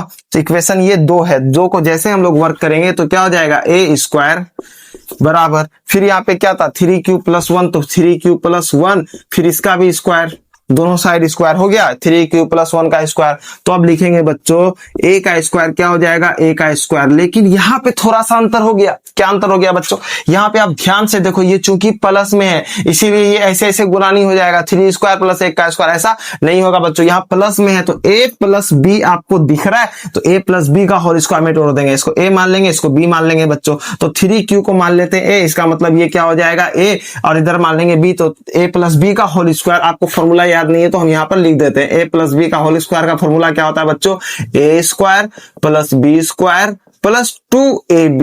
मतलब पहले एक बार a का स्क्वायर करेंगे, फिर b का स्क्वायर करेंगे, फिर प्लस लिखेंगे, मतलब यहाँ भी प्लस होगा, फिर 2ab हो जाएगा। इसी तरह से बच्चों a और b इसको मान लेते हैं, मतलब a का स्क्वायर मतलब 3q का स्क्वायर, फिर प्लस है तो प्लस 1 का स्क्वायर, फिर प्लस हो जाएगा आपका a² b², फिर 2ab मतलब 3q गुना 1, तो 2ab भी हो गया। ये इसको हम इस फॉर्मेट में बच्चों तोड़ दिए, तो a² बराबर बच्चों क्या हो जाएगा 3 × 9q², फिर प्लस हो जाएगा 1 का स्क्वायर मतलब 1, फिर 2 × 6 मतलब 6q। अब q को बच्चों एक साइड कर देंगे तो a² बराबर क्या हो जाएगा 9q²। अब जैसे q को इधर करते हैं तो 1 आपका चल जाता है उधर, फिर a² बराबर हो जाएगा बच्चों। अब 9 3 को बाहर निकाल देंगे, सबसे कॉमन आउट को बाहर निकालते हैं, 6 को निकालते हैं तो 6 के पारा में 9 आता नहीं है, लेकिन 3 के पारा में 9 भी आ जाता है, इसलिए 3 को बाहर निकाल दिए कॉमन आउट, तो 3 × 9 q है तो q² मतलब 3 × 9 q²। अब प्लस है बीच में तो प्लस, उसके बाद 3 दूना 6 तो मतलब 2 से करेंगे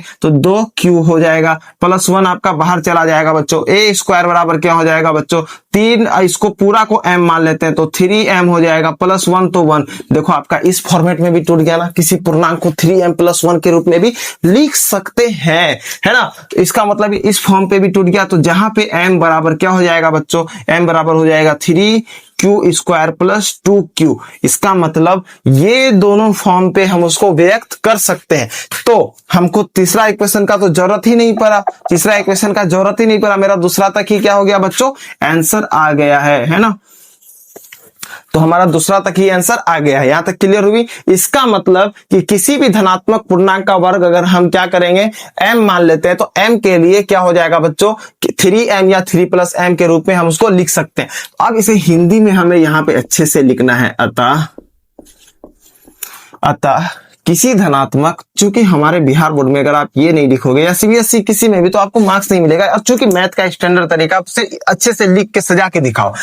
अतः किसी धनात्मक पूर्णांक का वर्ग किसी सेम टू सेम किसी पूर्णांक, आपको दिक्कत नहीं होगा, आप ही के लिए आसान कर दे रहे हैं हम, किसी पूर्णांक m के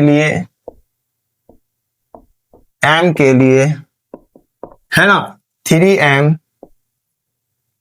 या 3m+1 के रूप में व्यक्त किया जा सकता है, व्यक्त किया जा सकता है। तो ये क्या हो गया आपका प्रमाणित हो गया, तो लिखेंगे अतः ये प्रमाणित हुआ। अगर वो नहीं लिख पाते तो लिखो HENCE हेंस, उसके बाद लिख देना PROVED प्रूव। भाई साहब इतना इंग्लिश लिख दोगे तो बोलेगा मास्टर साहब भी खुश हो जाएगा, भाई साहब इसको इंग्लिश आता है, थोड़ा सा अहमियत भी बढ़ जाएगा। हो सकता है बढ़ जाए, हो सकता है ना भी बढ़े, लेकिन उतना लिखने से बेहतर आप डायरेक्ट लिख दो हेंस प्रूव, ताकि आपके पास समय का भी थोड़ा क्या हो बचत हो। अतः यह प्रमाणित हुआ तो हेंस प्रूव, ये सारी चीजें आपको क्या करना है देखना है। तो एक बार अगर आप कहो तो मैं फिर से क्वेश्चन को समझा देता हूं, आंसर को भी समझा देता हूं, जो नहीं समझे है ना तो समझाता हूं। देखो सबसे पहले प्रश्न में पूछा गया था कि यूक्लिड विभाजन प्रमेयिका का प्रयोग करके दर्शाना है कि किसी धनात्मक पूर्णांक का जो वर्ग होगा किसी पूर्णांक मान लो m के लिए तो 3m या 3m+1 के रूप का होगा। ठीक है, ये हमें क्या करना है बच्चों, दर्शाना है कि किसी अगर धनात्मक पूर्णांक का हम वर्ग करते हैं तो किसी m पूर्णांक के लिए वो इस फॉर्म पे आएगा। यहां तक कोई दिक्कत नहीं। तो बच्चों हम इसमें आखिर ऐसा क्या करेंगे, तो सबसे पहले a और b को हम कोई धनात्मक पूर्णांक मानेंगे, फिर यूक्लिड विभाजन प्रमेयिका का मतलब एल्गोरिथम का प्रयोग करके बच्चों हम ये चीजें लिखेंगे। क्योंकि ये हमें कुछ इस फॉर्म पे ही दिख रहा है। अब a बराबर bq+r है तो b के जगह बच्चों हम इस बार 3 रख दिए तो a बराबर 3q+r हो गया। तो r बच्चों हमेशा क्या होगा, 3 से कम हो सकता है। तो क्या हो सकता है, 0, 1 और 2। तो r का भिन्न भिन्न जब हम मान रखेंगे तो क्या हो जाएगा बच्चों, ध्यान से समझो। एक बार 0 रखेंगे, एक बार 1 रखेंगे, एक बार 2 रखेंगे तो क्या हो जाएगा, a बराबर 3q+r मतलब 3q+0 करेंगे तो 3q ही होगा और 3q+r की जगह 1 रख देंगे तो 3q+1 होगा। 3q+r की जगह 2 रख देंगे तो 3q+2 होगा। ये हम 3 इक्वेशन है तो हम इसको एक इक्वेशन 2 इक्वेशन मान लेते हैं। तीसरा इक्वेशन का जरूरत ही नहीं पड़ता है, फिर भी रख लो, 1-2 इक्वेशन हम मान लिए। जब इक्वेशन 1 को हम वर्ग करते हैं, क्योंकि वो वर्ग बोला मतलब स्क्वायर करते हैं, तो वर्ग करने पे इक्वेशन 1 को हम उठा के यहां पर लेके आएंगे बच्चों, a बराबर 3q तो a² और इधर 3q² दोनों का अलग अलग साइड में स्क्वायर हो जाएगा। तो ये कुछ सॉल्व होके बच्चों आपका इतना बनेगा। जहां पे मान लो 3×9q² हुआ तो 3 को हम बच्चों यहां से कॉमन आउट निकाल दिए, 3×9 वैसे भी पूरा है q² और इसको पूरा को हम m मान लेते हैं, इसका मतलब 3m। अब देखो मेरा सेम टू सेम ऐसा आ गया, मतलब हमारा यहां तक व्यक्त हो गया। फिर दूसरा वाला को जब हम वर्ग करते हैं मतलब a बराबर 3q+1 को, तो मतलब ये a+b का होल स्क्वायर में टूटता है और a+b का होल स्क्वायर क्या होता है, a² b² + 2ab। उसी टाइप से बच्चों इसको हम लिख सकते हैं ना, a² मतलब 3q का whole square plus a² plus 2 × ab मतलब 3q+1। इसको सॉल्व करो बच्चों, फिर उसके बाद इसका कॉमन आउट निकालो, फिर आपका इस तरह से फॉर्म टूट जाएगा। तो फिर हम लोग अंतिम में लिखेंगे, अतः किसी धनात्मक पूर्णांक का वर्ग किसी पूर्णांक m के लिए 3m+1 के रूप में व्यक्त किया जा सकता है, हेंस प्रूफ। तो हम लोग किसी भी क्वेश्चन को इस तरह से सॉल्व कर सकते हैं। अब देखो बच्चों क्वेश्चन नंबर 5 का सॉल्यूशन। ये वाला क्वेश्चन थोड़ा सा टफ है, हल्का सा आपको ध्यान से समझना है। चीजों देखिए सारी चीजें सेम है, बस इस बार हम लोगों को यहाँ पे घन करना होगा। प्रश्न क्या है कि यूक्लिड विभाजन प्रमेयिका का प्रयोग करके दर्शाना है कि किसी धनात्मक पूर्णांक का जो घन होगा वो 9m या 9m+1 या 9m+8 के रूप में हम क्या कर सकते हैं, उसे व्यक्त या उसके रूप में लिख सकते हैं। ठीक है, बस हमें ये चीज को प्रूफ करना है। तो सबसे पहले बच्चों हम क्या करेंगे, सबसे पहले हम लोग एज यूजुअल हम लोग हल लिखेंगे। जैसे हम लोग लिखते हैं, हल क्या होगा बच्चों, सॉल्यूशन क्या होगा, तो लिखेंगे माना कि, क्या लिखेंगे बच्चों, माना कि a और b कोई धनात्मक पूर्णांक है। माना कि a और b कोई धनात्मक पूर्णांक है। ये सारी चीजें हमें पहले क्लियर करना है, पूर्णांक है। तो यूक्लिड विभाजन एल्गोरिथम से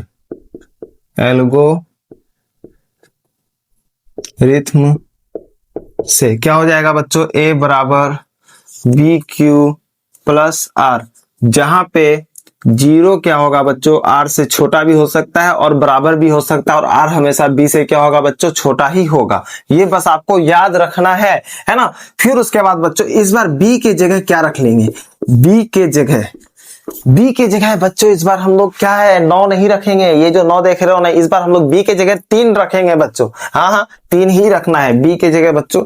3 रखने पर b के जगह जब हम लोग 3 रखेंगे, इसका वैल्यू ऐसे चेंज होगा, a बराबर b के जगह 3 रख लेते हैं तो 3 और q तो q, r तो r। तो यहाँ पे ये फॉर्मेट हमारे पास आ गया। अब क्या करेंगे बच्चों, आप थोड़ा अपना दिमाग लगाओ। अगर हमारा भाजक 3 होगा तो क्या जो शेषफल है इससे बड़ा होगा, कभी नहीं होगा। बड़ा होगा तो वो क्या हो जाएगा बच्चों, फिर उसको काट देगा। इसीलिए शेषफल क्या हो सकता है बच्चों, तो शेषफल मतलब r बराबर क्या हो सकता है, 0 हो सकता है, मतलब इससे छोटा 1 हो सकता है, और क्या हो सकता है, 2 हो सकता है, और कुछ होगा नहीं। समझ गए, यहां तक कोई दिक्कत, 0, 1 और 2 हो सकता है। तो हम यहां पर लिख दिए। अब इसके बाद हम लिखेंगे r का मान रखने पे क्या मान रखेंगे जरा देखें, आर का मान रखने पे रखेंगे यही तीनों अलग अलग रखने पर, 0 1 2 को अलग अलग करके रखने पर।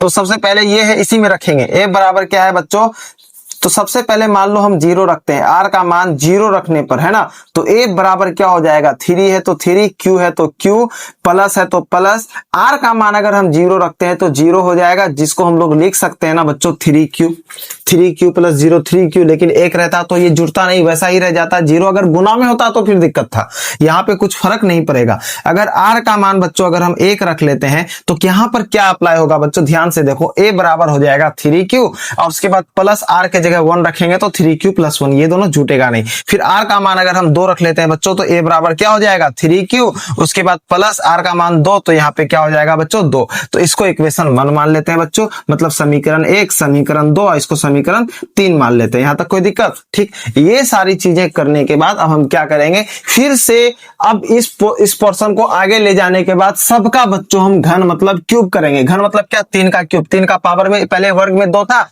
अब 2 का पावर 2 करेंगे मतलब वर्ग। लेकिन अगर 2 के जगह उसका पावर अगर मान लो हम 3 कर दिए तो मतलब हम इसको क्या बोलेंगे बच्चों, घन। अगर x का पावर क्यूब कर दिया मतलब क्या हो जाएगा, घन।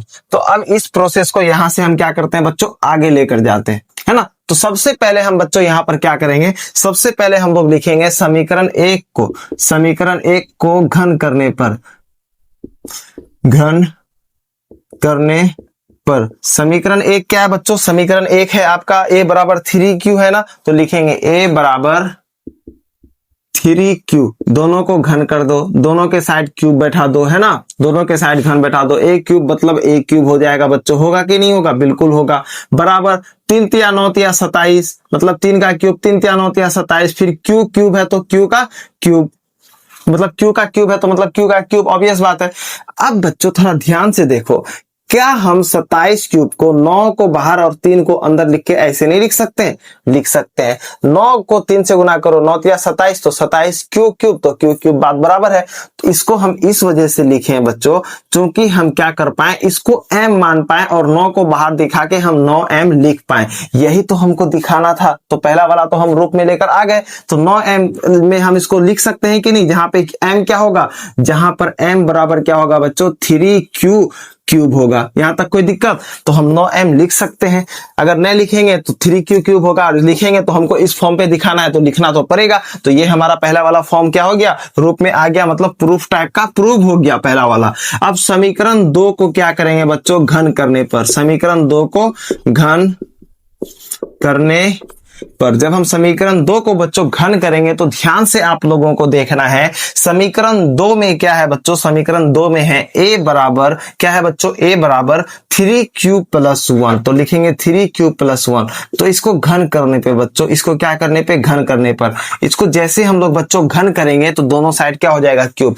लेकिन बच्चे यहाँ पे चीज ना थोड़ा सा पेचीदा हो जाता है। क्यों? क्योंकि ये गुना में नहीं है कि डायरेक्ट क्यूब कर देंगे, ये बच्चों प्लस में है। तो आपको ऐसा दिख रहा है ना, ये a प्लस b के टाइप में। इसको मान लो 3Q को a और b को मान लो आप 1, तो मतलब a प्लस b का होल क्यूब आपको दिख रहा है कि नहीं। इस वजह से हम लोग a प्लस b का होल क्यूब में इसको तोड़ सकते हैं। अब a प्लस b का होल क्यूब का फॉर्मूला क्या है, अभी मत बोलना याद नहीं बच्चों, याद होना चाहिए। ये नहीं है तो याद कर लो, है ना। तो हम यहाँ पे लिख देते हैं बच्चों फिर भी। तो a प्लस b का होल क्यूब का बच्चों फॉर्मूला क्या हो जाएगा, बच्चों a क्यूब, फिर हो जाएगा b क्यूब, फिर हो जाएगा बच्चों 3ab, फिर ब्रैकेट अंडर हो जाएगा बच्चों a प्लस b। बस आपको ये याद रखना है, a प्लस b का होल क्यूब का फॉर्मूला क्या होगा, a cube plus b cube plus 3ab bracket under a plus b। आपको बस ये याद रखना है। अब हम क्या करेंगे बच्चों, अब यही फॉर्मूला को यहाँ पे सेट करके हम इसका वैल्यू पुट कर देंगे। a क्यूब बराबर हो जाएगा 3Q प्लस 1 का होल क्यूब, मतलब इसको a मान लेंगे, इसको b। अगर इसको a मानते मतलब पहला क्या हो जाएगा, a क्यूब, मतलब अगर 3Q को a मानते मतलब 3Q का होल क्यूब, प्लस b को 1 क्यूब, मतलब b अगर 1 मानेंगे तो 1 का क्यूब, फिर प्लस क्या हो जाएगा बच्चों 3ab, मतलब 3 गुना a क्या हो जाएगा बच्चों 3q, उसके बाद b क्या हो जाएगा बच्चों 1, फिर bracket under a plus b, मतलब a क्या हो जाएगा बच्चों 3q, फिर उसके बाद प्लस 1 तो प्लस 1। यहाँ तक कोई दिक्कत बच्चों? हम इसको इस तरह से तो लिख सकते हैं, बिल्कुल लिख सकते हैं। अब इसको आगे सॉल्व करेंगे बच्चों, हम इसको नहीं लिख सकते हैं ऐसे a क्यूब बराबर क्या लिख सकते हैं बच्चों 3 तिया 9 तिया 27। अब इसको गुना कर सकते हैं, क्यों? क्योंकि सिर्फ ये लोग गुना में है, प्लस में नहीं है। यहाँ प्लस में था तो झोल आ गया था, तो a प्लस b का होल क्यूब किए थे, इसीलिए यहाँ पे डायरेक्ट कर देंगे 3 तिया 9 तिया 27 क्यूब प्लस बच्चों 1 का क्यूब मतलब 1 हो जाएगा, 1 को कितना बार ही गुना करो 1 ही रहेगा, 3 तिया 9, 9 1 ही 9 मतलब 9 क्यू हो जाएगा बच्चों, फिर 3 क्यूब मतलब +1, ये दोनों जुटेगा नहीं तो रहो अकेला, क्या दिक्कत है। उसके बाद बच्चों 1 क्यूब फिर बराबर क्या हो जाएगा 27 क्यू क्यूब, फिर प्लस बच्चों है, अब 1 है तो 1 लिखेंगे, 9 क्यू को हम क्या कर देंगे बच्चों गुना कर देंगे, 9 तिया क्या हो जाएगा बच्चों 27 क्यू स्क्वायर, यहाँ पे क्यूब क्यों लिख दिए, गलत है, इसको स्क्वायर कर दो, इसको क्या कर दो बच्चों स्क्वायर, 9 तिया 27 Q square plus plus plus फिर 9 को 1 से गुना करो, 9 1 9 क्यू तो क्यू, हम इसको ऐसे कैसे लिख दे बच्चों, कर सकते हैं, एक बार इसको इससे गुना एक बार इसको इससे गुना, क्योंकि ये ब्रैकेट के बाहर है मतलब गुना में है, हम इसको इस तरह से बच्चों लिख सकते हैं, 9 1 9, यहाँ तक कोई दिक्कत। फिर बच्चों अब आगे हम क्या करेंगे अप्लाई, 1 क्यूब बराबर हम इसे तो लिख सकते हैं ना, इसको हम लिख सकते हैं 27 Q cube plus 27 Q square plus 9 Q, आप बोलोगे 1 को क्यों छोड़ दिए, क्यू क्यू को हम पहले लिख दिए, एक को बोलेंगे बाबू थोड़ा साइड हो जा, थोड़ा साइड में ही रहो, अभी तुम्हारा काम नहीं है, अभी हमको सिर्फ इसका काम है, इसका काम इसलिए नहीं क्योंकि +1 भी तो अंतिम में आना चाहिए ना, हम इसको 1 मान लेंगे, इसको हम m मान लेंगे, है ना, तो इसीलिए 1 क्यूब बराबर होगा, सबसे पहले कॉमन आउट निकालो, सबसे कॉमन क्या होगा जो तीनों में आ जाता हो, अगर हम 27 लेंगे तो 9 के पहाड़ा में नहीं आएगा, 9 को लेंगे तो तीनों में आ जाएगा, 9 1 9, 9 तिया 27, 9 तिया 27, तो 9 को कॉमन ले लेंगे बच्चों, तो 9 तिया 27, उसके बाद क्यू क्यूब 9 तिया 27 क्यू क्यूब प्लस 9 तिया 27 तो 3 इधर क्यू स्क्वायर प्लस 9 1 9 मतलब ओनली क्यू प्लस बच्चों क्या हो जाएगा ये 1 हो जाएगा, यहां तक कोई दिक्कत। अब 1 क्यूब बराबर बच्चों क्या हो जाएगा, 1 क्यूब बराबर होगा 9 के 9 इधर, और वापस जितना है सबको हम इस बार m मान लेंगे, सबको क्या मान लेंगे बच्चों m, और इधर +1, ये देखो हमारा दूसरा भी तो प्रूफ हो गया कि नहीं, दूसरा भी हमारा क्या हो गया बच्चों प्रूफ हो गया। अब हम लोग क्या करेंगे बच्चों, यहां पे लिख देंगे जहां पे m का मान हम लोग कितना माने हैं 3 Q cube plus 3 Q square plus Q, ये ही तो माने हैं, तो ये हम लोग लिख देंगे ताकि पता भी तो चलना चाहिए, नहीं तो हमारा क्वेश्चन तो गलत हो जाएगा, आंसर ही गलत हो जाएगा, चीजों को हम लोगों को क्लियर तो करना पड़ेगा बच्चों, ठीक है। अब क्या करेंगे, इक्वेशन 3 को क्या करेंगे बच्चों, इक्वेशन 3 को वर्क करेंगे तब जाके ये इस रूप में आएगा, तो लिखेंगे इक्वेशन मतलब समीकरण 3 को घन करने पर है ना, इक्वेशन 3 क्या है बच्चों, इक्वेशन 3 है a बराबर 3q + 2, क्या है बच्चों a बराबर 3q + 2, तो यहाँ पे लिखेंगे बच्चों इसका घन, इसका क्या लिख देंगे बच्चों घन। अब सेम टू सेम ये वापस उसी में आ गया, a + b का होल क्यूब में, a है इसको b मान लेंगे, वही करना है, सेम टू सेम वही करना है बच्चों, तो a क्यूब का a क्यूब, उसके बाद बराबर 3 प्लस ये इसका होल क्यूब करेंगे तो इसको a मान लेंगे तो इसका a क्यूब, उसके बाद बच्चों b क्यूब मतलब ये 2 का क्यूब, फिर उसके बाद बच्चों 3ab मतलब 3, और a मान लिए थे 3q को, b मान लिए थे 2 को, तो फिर उसके बाद बच्चों क्या था bracket under a + b, a किसको मान लिए थे 3q को, फिर b किसको माने थे बच्चों 2 को, बस यही तो करना था 3ab, उसके बाद ब्रैकेट अंडर 3 प्लस मतलब ये a + b। अब क्या करेंगे बच्चों, इसको आगे सॉल्व करते हैं, a क्यूब बराबर तब क्या हो जाएगा बच्चों 3 तिया 9 तिया 27 क्यू क्यूब प्लस 2 दूना 4 दूना बच्चों 8, उसके बाद फिर 3 तिया 9 9 दूना 18 18, उसके बाद क्यू क्योंकि गुना में है तो सबको गुना हम कर सकते हैं, उसके बाद ये ब्रैकेट में है तो ऐसे नहीं जुटेगा, अलग अलग करके गुना करना पड़ेगा बच्चों, एक बार इसको इससे फिर एक बार इसको इससे, सेम टू सेम जैसे पहले किए थे। तो a क्यूब बराबर बच्चों क्या हो जाएगा, a क्यूब बराबर हो सकता है ना यहाँ पे 27 क्यू क्यूब प्लस 8 प्लस 18 को एक बार गुना कर दो, 18 तिया क्या हो जाएगा 54 3 8 24 के 4, हाथ में रहा 2 3 1 3 3 2 बच्चों 5, 54 क्यू और 2 क्यू है तो स्क्वायर प्लस 18 दूना 36 और 1 क्यू है तो ओनली 1 क्यू। अब क्यू वाले को बच्चों एक साइड कर दो, तो क्यू वाले को बच्चों जैसे हम लोग एक साइड करते हैं तो 27 क्यू क्यूब प्लस उसके बाद 54 क्यू स्क्वायर फिर प्लस 36 क्यू फिर उसके बाद प्लस 8, यहां तक कोई दिक्कत नहीं। अब a क्यूब बराबर बच्चों हम क्या लिख सकते हैं, a क्यूब बराबर हम लोग कॉमन आउट निकालेंगे बच्चों, 9 को निकालेंगे सब में बराबर बराबर आ जाएगा क्योंकि इससे छोटा कॉमन और निकलेगा नहीं, बड़ा कॉमन निकालेंगे तो टेबल में आएगा नहीं, तो 9 तिया 27 क्यू क्यूब 9 6 के 54 क्यू स्क्वायर प्लस 9 चौके 36 4 क्यू प्लस 8, इसमें एक संगति है नहीं तो बाहर ही रहेगा, 8 क्या हो जाएगा बच्चों बाहर रहेगा, तो a क्यूब बराबर हम लिख सकते हैं ना इसको पूरा को m, तो इसको पूरा को m मानेंगे तो 9m प्लस क्या हो जाएगा बच्चों 8, तो 8 बताओ ये तीसरा रूप के फॉर्म में भी तो आ गया, तीसरा रूप में भी तो व्यक्त हो गया ना, 9 + m मतलब 9m + 8 में 9m + 8 में भी तो टूट गया ना, इसका मतलब मेरा ये भी क्या हो गया बच्चों प्रूफ हो गया, जहां पर m बराबर क्या हम माने हैं 3q cube plus 6q square plus 4q। ये देखो हमारा ये भी क्या हो गया, सॉल्व हो गया। इसका मतलब हम कह सकते हैं ना बच्चों कि किसी भी धनात्मक पूर्णांक का घन को हम लोग इस रूप में व्यक्त कर सकते हैं, इस रूप का वो हो सकता है। तो हम लोग लिखेंगे किसी भी धनात्मक पूर्णांक का घन, क्या लिखेंगे बच्चों, किसी भी धनात्मक पूर्णांक का घन, वर्ग नहीं, घन, घन क्या होगा बच्चों, 9m 9m प्लस 1 या 9m प्लस 1 या क्या होगा बच्चों 9m प्लस 8 के रूप का हो सकता है। उसके बाद लिखेंगे बच्चों हेंस प्रूव। बस ये चीजें हमको लिख देना है बच्चों। हेंस क्या हो गया, प्रूव।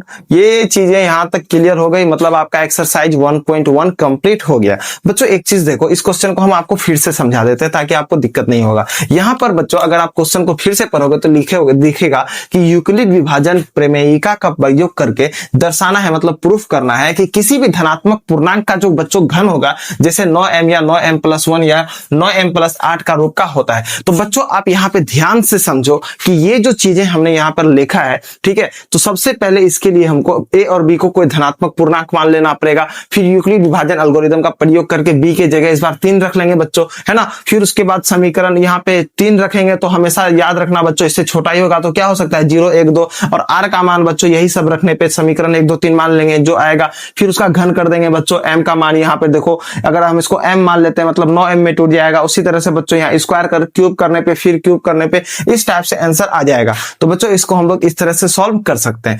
तो ये आपका एक्सरसाइज 1.1 कंप्लीट हुआ, और एक्सरसाइज 1.2 का सॉल्यूशन चाहिए तो सब्सक्राइब कर दीजिए, आपको जल्दी से जल्दी तुरंत मिल जाएगा। तो ऐसी वीडियो देखने के लिए बच्चों हमारे चैनल को सब्सक्राइब कीजिए और हमसे जुड़े रहिए।